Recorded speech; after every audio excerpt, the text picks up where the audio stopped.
You think you're special because he looks at you? The words sliced through the elegant restaurant like a knife, and every head in the dining room turned toward the table 7. I froze, the wine bottle trembling in my hand, as Victoria Castellano rose from her chair like a queen preparing to execute a peasant. Before we continue, please subscribe and join our community. Okay, let's continue. This was my 3rd day as a waitress at Rosso's, the most exclusive Italian restaurant in Chicago, and I just made the fatal mistake of smiling at her husband. Not flirting, not batting my eyelashes, just smiling while I poured his wine, the way I'd been trained to do with every customer. But apparently, when that customer was Marco Castellano, the most feared Mafia boss in the Midwest, a simple smile was a declaration of war. Victoria's stiletto heels clicked against the marble floor as she moved toward me with predatory grace. She was everything I wasn't, polished, designer-clad, dripping with diamonds that probably cost more than my entire life savings. Her dark hair was swept into an immaculate chignon. Her red lips curved into a smile that didn't reach her cold eyes. "I'm sorry, Mrs. Castellano," I stammered, taking a step back. "I was just what?" She stopped inches from my face, so close I could smell her expensive perfume. "Just trying to catch my husband's attention with your pathetic little smile? Let me tell you something, sweetheart. Women like you are a dime a dozen. Pretty faces who think they can seduce their way into a better life." My cheeks burned with humiliation. The entire restaurant had gone silent. Even the kitchen staff had stopped moving, peeking through the service window to watch the show. Marco Castellano sat perfectly still at his table, his dark eyes unreadable, his expression carved from stone. He made no move to defend me, no gesture to call off his wife. Why would he? I was nobody. Just a 38-year-old divorcee who'd taken this job because I needed to pay rent after my ex-husband had cleaned out our bank accounts and run off with his 25-year-old secretary. I tried again, but Victoria cut me off. "You weren't what? You weren't fucking my husband right in front of me?" She laughed, a harsh sound that made me flinch. "I've dealt with better women than you, honey. Smarter women. More beautiful women. And they all learned the same lesson you're about to learn." She reached out and grabbed the wine bottle from my hand. For a terrifying moment, I thought she was going to smash it over my head. Instead, she tilted it and poured the entire contents onto my white shirt and black pants, soaking me from chest to thigh with expensive Barolo. Gasps echoed through the dining room. I stood there, frozen in shock and humiliation, wine dripping from my clothes onto the pristine floor. Tears burned behind my eyes, but I refused to let them fall. I wouldn't give her that satisfaction. "Now," Victoria said sweetly, setting the empty bottle on a nearby table, "I think you should go clean yourself up. And while you're at it, maybe reconsider your career choices. Rosso's doesn't hire whores." That's when something inside me snapped. Maybe it was because I'd already lost everything. My marriage, my home, my dignity. Maybe it was because I'd spent the last 6 months being walked over by my ex, by his lawyer, by everyone who thought a woman my age should just accept whatever scraps life threw at her. Or maybe it was simply because I was tired of being afraid. "You know what, Mrs. Castellano?" I said quietly, meeting her eyes. "I feel sorry for you." The shock on her face was almost worth what would surely come next. Behind her, I saw Marco Castellano's eyebrow raise slightly, the first expression he'd shown since this nightmare began. "Excuse me?" Victoria's voice dropped to a dangerous whisper. "I said I feel sorry for you." I kept my voice steady, even as my heart hammered in my chest. "Because you're clearly so insecure about your marriage that a simple smile from a waitress sends you into a rage. That must be exhausting living like that. Always looking over your shoulder, always afraid that your husband might actually see you for who you really are." The slap came fast and hard, snapping my head to the side. Pain exploded across my cheek, and I tasted blood where my teeth had cut my lip. The dining room erupted in shocked murmurs. "Victoria." One word. That's all it took. Marco Castellano's voice cut through the chaos like a blade, low and commanding, and absolutely final. He stood from his table, all 6 feet 3 inches of lethal grace and barely contained power. Victoria spun toward him, her face flushed with anger and, if I wasn't mistaken, fear. "Marco, this little bitch, enough." He walked toward us, his movements controlled and deliberate. Every eye in the restaurant followed him, including mine. Up close, he was even more intimidating than I'd realized. Sharp cheekbones, a jaw that could cut glass, and eyes so dark they were almost black. He wore a perfectly tailored suit that probably cost more than a car, and he moved like a man who'd never been afraid of anything in his entire life. He stopped beside his wife and looked at me. Really looked at me, in a way no one had in years. Not just at my wine-soaked clothes or my reddening cheek, but at me. And something flickered in those dark eyes, something that made my breath catch in my throat. "Apologize to her," he said to Victoria, his tone leaving no room for argument. Victoria's mouth dropped open. "You can't be serious. Marco, she... Apologize. Now." I'd never heard silence so loud. Victoria's face cycled through a dozen emotions, rage, disbelief, humiliation, before settling on barely contained fury. But she didn't argue. Couldn't argue, apparently. Not when Marco Castellano gave an order. "I apologize," she ground out, the words clearly choking her. Marco turned to the maitre d', who'd been watching from the entrance with barely concealed panic. "Giuseppe, take Mrs. Castellano home, now." "Marco," Victoria started, reaching for his arm. He stepped away from her touch, and the rejection was so clear, so deliberate that I almost gasped. "We'll talk later. Go home." For a moment, I thought Victoria might refuse.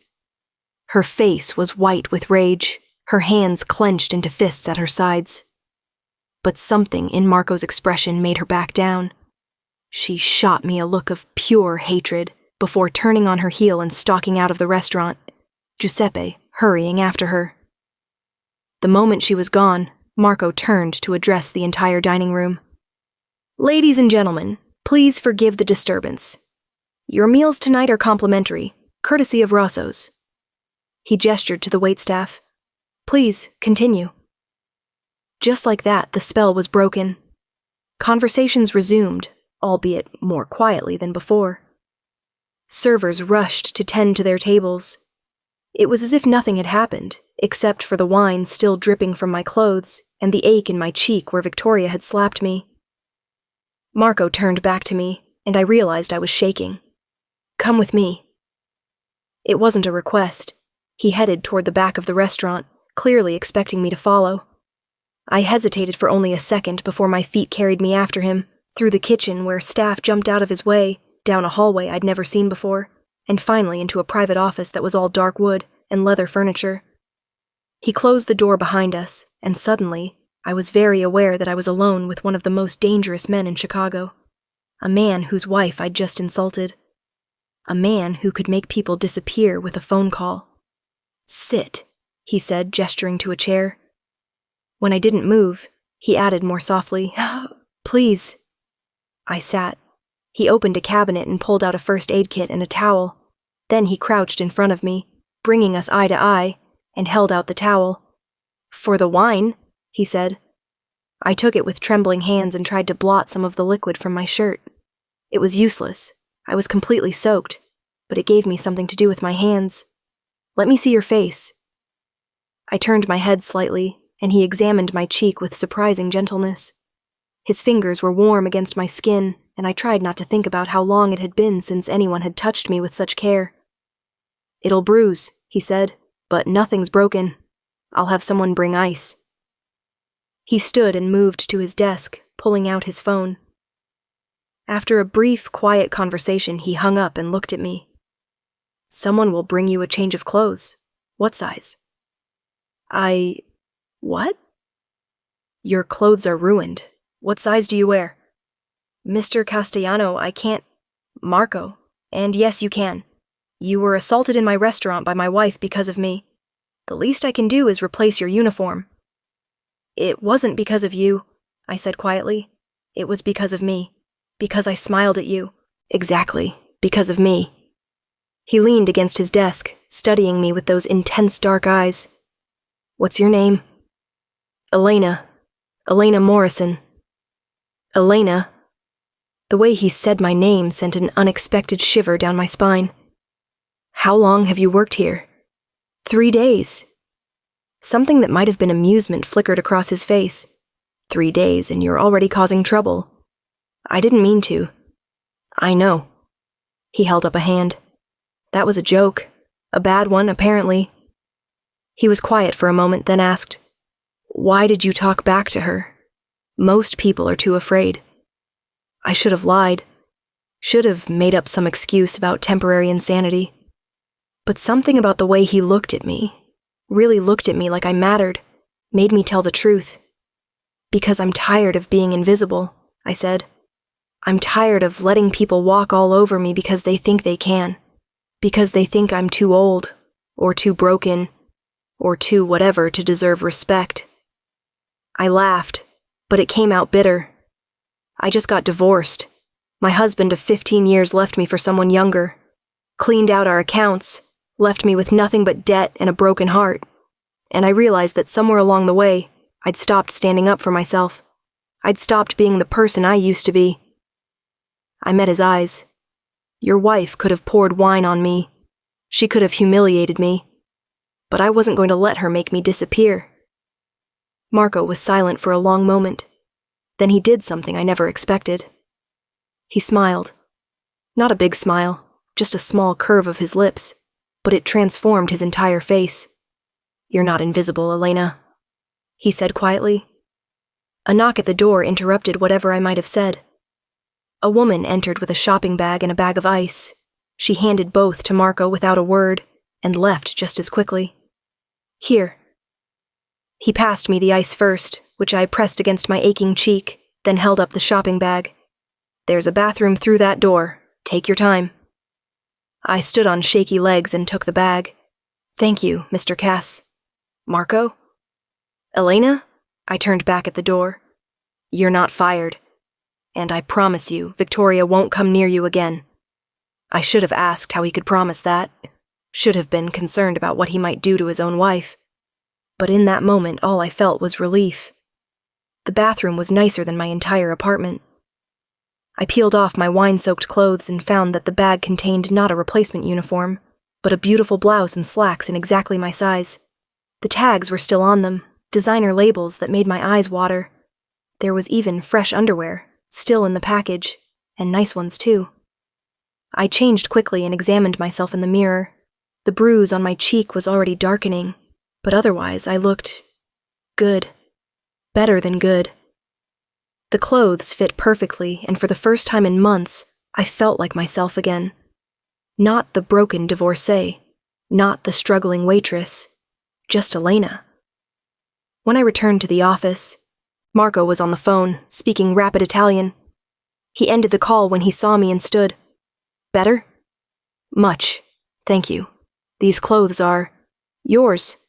I can't accept... Elena. He took a step closer. Let me do this, please. There was something in his voice, something almost vulnerable, that made me nod. Okay, thank you. I'm sending you home for the night. With pay, he added before I could protest. My driver will take you wherever you need to go. That's really not necessary. It is to me. We stood there looking at each other, and I felt something shift in the air between us. Something electric and dangerous and completely inappropriate. He was married. He was my boss's boss, the owner of the entire restaurant. And he was Marco Castellano, a man who existed in a world I couldn't even imagine. But the way he looked at me made me feel seen for the first time in years. Come back tomorrow, he said softly, if you want to. I need the job, I admitted. That's not what I asked. I took a breath. Yes, I want to come back. That small smile returned. Good. My driver is waiting for you out front. Giuseppe has your things from your locker. I nodded and headed for the door, but his voice stopped me one more time. Elena, You were right, about Victoria, about why she reacted the way she did. He paused. My marriage has been over for years. We stay together for appearances, for business. But there's nothing between us anymore. There hasn't been for a long time. I didn't know what to say to that, so I just nodded and left. The next few weeks were strange. I came to work every day expecting Victoria to show up, to finish what she started, but she never did. Marco came to the restaurant several times a week, always alone, always sitting at the same table. And always, without fail, he requested that I be his server. At first, I was terrified. Then I was nervous. But gradually, as we talked, real conversations, not just orders and pleasantries, I realized I was looking forward to his visits. Looking forward to the way his eyes lit up when he saw me. Looking forward to the sound of his laugh, which I discovered was deep and genuine and rare. He asked about my life. Really asked, and listened to the answers. Wanted to know about my divorce, my struggles, my dreams. And slowly, carefully, he shared pieces of himself too. The loneliness of his life, the weight of his responsibilities, the isolation that came with being who he was. Other staff started to notice. Giuseppe pulled me aside one evening and warned me to be careful. Marco Castellano is not a man you can have a normal relationship with, he said. His world is dangerous. And Victoria, she may be gone, but she's not gone. You understand? I understood, but I couldn't seem to stop myself from falling anyway. It happened on a Thursday night, 2 months after the incident with Victoria. The restaurant was closed for a private event, but Marco had asked me to stay late, said he needed help with something. I should have known it was an excuse. I found him in the wine cellar, surrounded by bottles worth more than my yearly salary. Thank you for staying, he said, looking up as I descended the stairs. Of course. What did you need help with? He set down the bottle he'd been examining and turned to face me fully. This is going to sound crazy. My heart started to race. Okay. I can't stop thinking about you, Elena, from that first night when you stood up to Victoria. When you refuse to be invisible, you've been in my head constantly. And I know this is wrong. I know I shouldn't feel this way about you. You work for me. I'm still technically married, and my life is complicated in ways I can't even begin to explain. But He stopped, running a hand through his hair in frustration. I needed you to know. Even if nothing can happen, even if this is all we ever have, I needed you to know that you matter to me. I should have run, should have quit my job and never looked back. But instead, I closed the distance between us. I think about you too, I whispered. All the time. And it terrifies me because I just got my heart broken.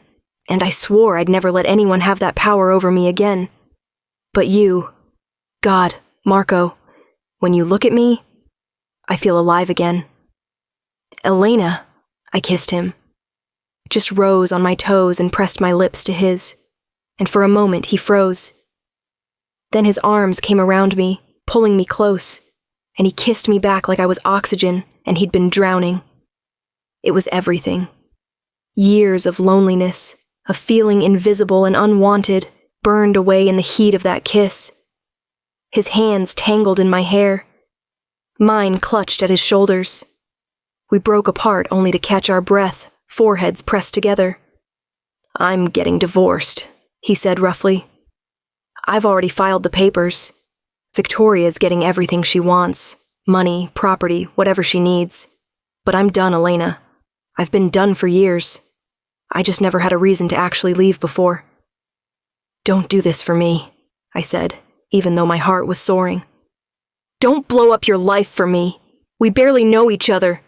I know enough. He cupped my face in his hands, gentle over the faded bruise his wife had left. I know you're brave and strong, and you don't let anyone make you feel small. I know your favorite wine is Pinot Noir, even though you pretend to like the expensive Burgundy. I know you make the worst jokes when you're nervous, and you light up when you talk about your daughter even though you don't get to see her as much as you'd like. I know when you smile, really smile, not that polite server smile. You have a dimple on your left cheek that I want to kiss every single day for the rest of my life. Tears spilled down my cheeks. Marco, I know this is fast. I know it's complicated, but I also know I'm not letting you go. So if you need time, if you need space, I'll give it to you. But I'm going to fight for this. For us. If you'll let me. Yes, I breathed. Yes, God, yes. He kissed me again, slower this time, deeper, and I felt something settle in my chest. Something that felt like coming home. The divorce was messy. Victoria fought it at every turn, not because she wanted Marco, but because she couldn't stand losing. But Marco had meant what he said. He gave her everything she asked for, and walked away with nothing but his freedom. She tried once more to come after me. Showed up at my apartment building one evening, her face twisted with rage. But Marco was there. He'd been staying with me most nights, and the look he gave her made even Victoria back down. You've taken everything from me, she spat at me. No, Marco said quietly. I took myself back. From both of you. And if you ever come near Elena again, there won't be a third warning. She left after that, and I never saw her again. 1 year later, almost to the day from the night Victoria threw wine on me, Marco and I stood in the private garden of Rosso's. Giuseppe had closed the restaurant for the evening, and our closest friends, the people who'd supported us through the chaos, gathered around as we exchanged vows. I wore a simple white dress. Marco wore a suit that made him look like he'd stepped out of a dream, and when he slipped the ring onto my finger and kissed me as his wife, I felt the last pieces of my broken heart finally heal. I love you, Elena Castellano, he murmured against my lips. I love you too, I whispered back. Later, as we danced under the stars, he pulled back to look at me. You know, none of this would have happened if you hadn't smiled at me that night. I laughed. None of this would have happened if your wife hadn't been a psycho. Ex-wife, he corrected with a grin. And for the record, I'm glad she was. Otherwise, I might never have seen how extraordinary you are.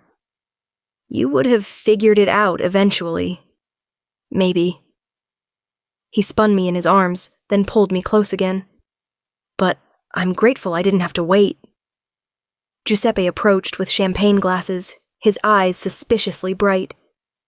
To the boss and his beautiful bride, he said, raising his glass. May you have many happy years together. To not being invisible, Marco said, touching his glass to mine.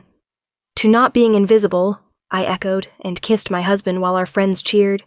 And for the first time in years, maybe in my entire life, I felt truly, completely seen.